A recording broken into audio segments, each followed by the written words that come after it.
wat aan die einde van die dag sal gebeur. Ons was besig met koning Nebukadneser se beeld, en dit wat hy gesien het, en wat Daniël toe nou vir hom verduidelik het. Daniël 2:34, kyk, jy het gekyk tot daar, sonder toedoen van mensehande, 'n klip losraak, wat die beeld getref het aan sy voete van yster en van klei, en dit fyn gestamp het. Ek het laasweek vir jy gevra, so op die einde, as jy 'n bok skiet, waar skiet jy hom? In die kop of in die blad? Skiet jy hom in die voete? Nee, hoekom nie? Want die hartklop sit in die bors of in die kop. Hoekom slaan die beeld die klip, wat natuurlik Jafashua, wat van die berg af losgeraak het, hoekom slaan hy die beeld aan sy voete? Ons lewe in daai tyd, waar die lewe van die Nebukadneser se beeld is in die voete, die yster en die klei, né? Vers 34, jy het gekyk tot daar, sonder toedoene van mensehande, halleluja, ek so bly te sonder hande, 'n klip losgeraak het, die klip Jafashua, wat die beeld getref het aan sy voete, van yster en van klei, en dit fyn gestamp het. Ons gesê, die yster en die klei is die een wêreld godsdienststelsels, die kontantlose stelsel, en al die goed wat hulle besig is om in te bring.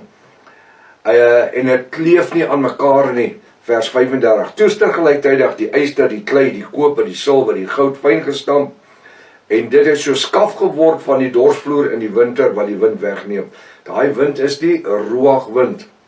Daai wind aan die einde van tyd, Openbaring 20 vers 8, is die atomiese wind, want die woord sê, Jaffa gaan net 'n woord uit die hemel uitspreek, met die slag van Armageddon, en die hele aarde verwoes. So die wind daar, is die atomiese wind, wat dit wegwaai, en ook die wind wat ons mee werk, is die wind van die Ruach HaKodesh, die Heilige Gees. Hy sê, sonder dat daar geen spoor van gevind is nie, maar die klip wat die beeld getref het 'n groot rots geword, wat die hele aarde gevul het. Want dis wat gaan gebeur. Sy heerlikheid vul die hele aarde. Jafashua se heerlikheid vul die hele aarde. Die uitlegging, vers 36. Dit is die droom, sy uitlegging sal ek nou voor u koning sê. U o koning, dis natuurlik Nebukadneser, koning van die konings, aan wie Jaffa, die Elohim van die hemel, die koningskap van krag en sterkte en eer verleen het. Want die woord sê, Jaffa stel konings aan in hemele weg.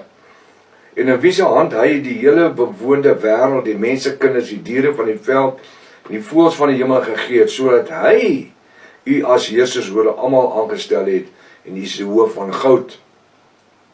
Nou verduidelik hy die beeld, die kop, die goud.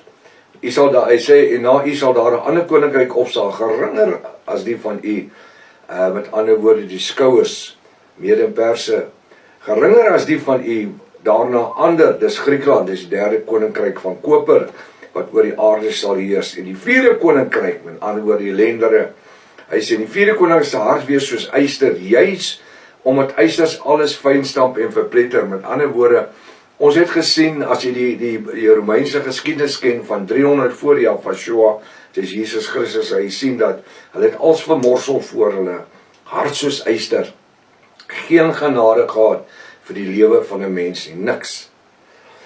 En soos die yster wat vergrys, hy sal dit alles fyn stamp en dit vergrys.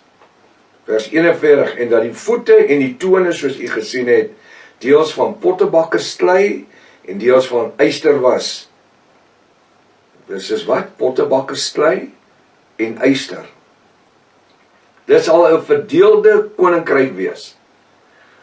Die mense probeer vandag hulle heel beste om die voetkoninkryk, die twee voete met sy 5 tone, 10 tone, sy 2 voete en 10 tone, om hulle te kry om aan mekaar te kleef rondom die een wêreldgodsdienststelsel, een regeringsstelsel, een kontantlose stelsel.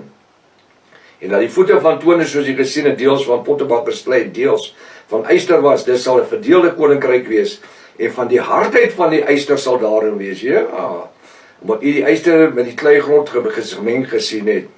Nou sê hy, en dat die tone van die voete deels van yster en klei, deels van yster en deels van klei. 'n gedeelte van die koninkryk sal hard, en 'n gedeelte sal bros wees. Die tone, die voete, hulle word gemeng, die yster en die klei.